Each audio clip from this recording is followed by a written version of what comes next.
জিলহজের প্রথম থেকে টানা 9টা রোজা রাখা। কয়টা রোজা রাখা? জিলহজের 1 তারিখ থেকে টানা 9টা রোজা রাখা, চেষ্টা করা এই আমলটা করার, টানা 9টা রোজা রাখা জিলহজ মাসে।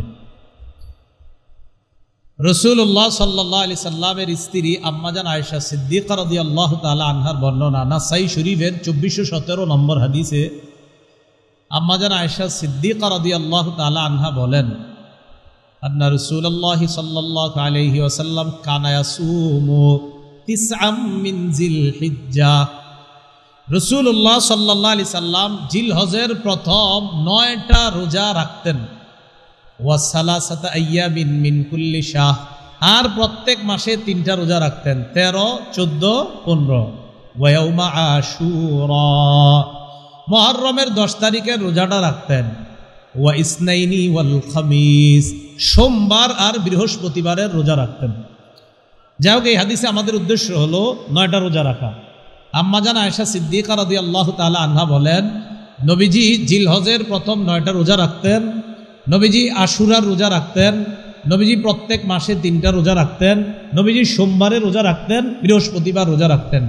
আমরা চেষ্টা করব, সবাই চেষ্টা করব যে এই সুন্নাহগুলা আমরা যেন সবাই আমল করতে পারি। আল্লাহ তৌফিক দান করেন। যারা কোরবানি দিবেন তাদের জন্য বিশেষ কিছু কাজ যদি পারেন, কোরবানি দেওয়ার নিয়ত তো অলরেডি করে ফেলেছেন যারা এই বছর দিবেন, ইনশাআল্লাহ আল্লাহ কবুল করেন।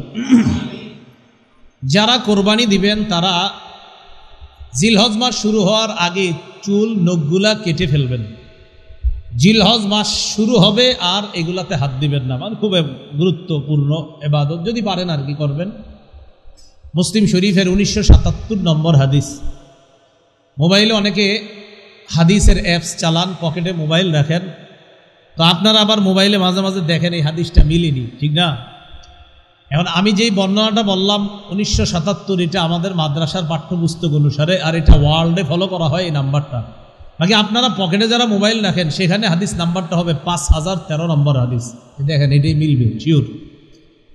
রাসূলুল্লাহ সাল্লাল্লাহু আলাইহি সাল্লাম বলেন, ইদা রাআইতুম হিলালা জিলহিজ্জা, তোমরা যখন জিলহজ মাসের চাঁদ দেখবা, তোমরা যখন জিলহজ মাসের চাঁদ দেখবা, ওয়া আরাদা আহাদুকুম আইয়ুদহিহা, আর তোমাদের কেউ যখন কোরবানির ইচ্ছা করবা, ফালইউমসিক আন শারিহি ওয়া আসফারিহি, সে যেন চুল কাটা এবং নখ কাটা থেকে বিরত থাকে। মনে থাকবে নি? চুল কাটা আর নখ কাটা থেকে বিরত থাকে।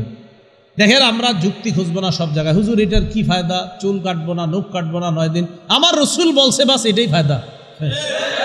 এত যুক্তি খোঁজার কি দরকার? রাসূলুল্লাহ সাল্লাল্লাহু আলাইহি সাল্লাম বলছেন চুল কাটা নখ কাটা থেকে তোমরা বিরত থাকবা, ইনশাআল্লাহ আমরা আমল করব।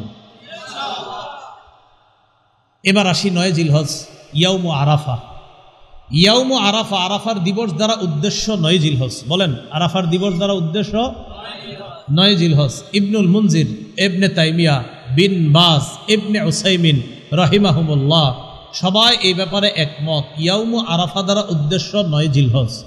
আব্দুল্লাহ ইবনে আব্বাস রাদিয়াল্লাহু তাআলা আনহুমা, আব্দুল্লাহ ইবনে মাসউদ, আলী রাদিয়াল্লাহু তাআলা আনহু সবাই আরাফার দিনে তাকবীরে তাশরিক শুরু করতেন। কোন দিনে?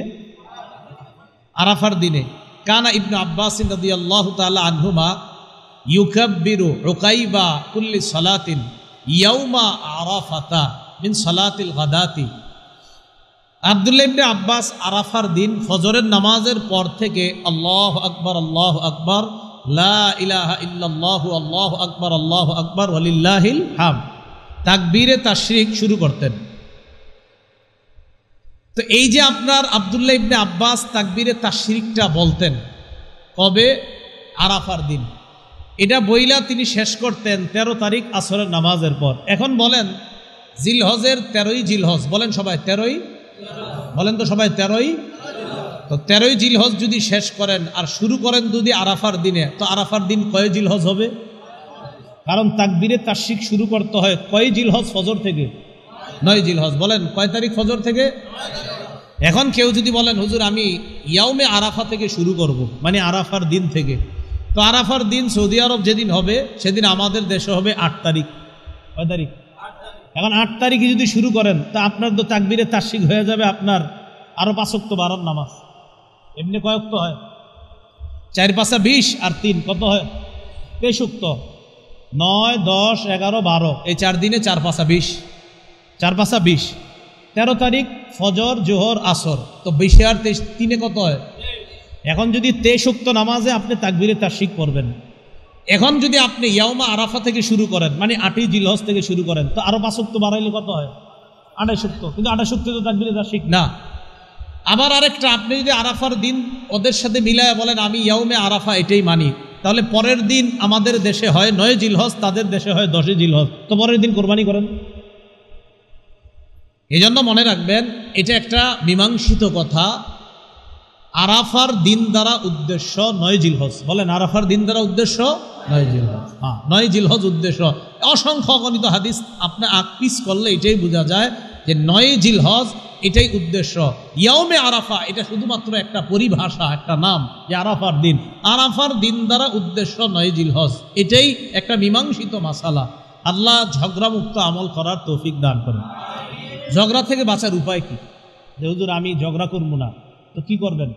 আমি ঝগড়াও যেন না করতে হয়, আর কেউ যেন আমারে এটা জিজ্ঞাসা করলো আমি বলতে পারি, যদি আমার কেউ জিজ্ঞাসা তুমি কি 9 জিলহজ রোজা রাখছো না আরাফার দিন, আমি কি করবো হুজুর? আপনি সবগুলা রাখবেন, 1 তারিখ থেকে 9 তারিখ পর্যন্ত রাখবেন, আর কোনো ঝামেলা থাকবে না। তখন যদি আপনার কেউ জিজ্ঞাসা আপনি কবে রাখছেন, আপনি বলবেন আমি 9টা রাখছি। যদি বলে আরাফার দিন রাখছেন না 9 জিলহজ, আপনি বলবেন সব রাখছি। আবার বলবে আরাফার দিন না 9 জিলহজ, আপনি বলবেন আরে ভাই রাখছি তো সব। আপনি কি জিজ্ঞাসা করতেছেন, আরাফার দিন না 9 জিলহজ? যদি মনে করেন না আমি ঝগড়া টগড়া করবো না, তো আপনি এটাই করবেন, একদম 9টা রাখবেন, আর কোনো ঝামেলা থাকবে না। কেউ জিজ্ঞাসা করবে যে ভাই আরাফার দিন রাখছেন না 9 জিলহজ, এটা তার টার্গেট থাকবে ঝগড়া করা, আপনি বলবেন ভাই সবগুলো রাখছি। আবু দাউদ শরীফের বর্ণনা 2425 নম্বর হাদিস।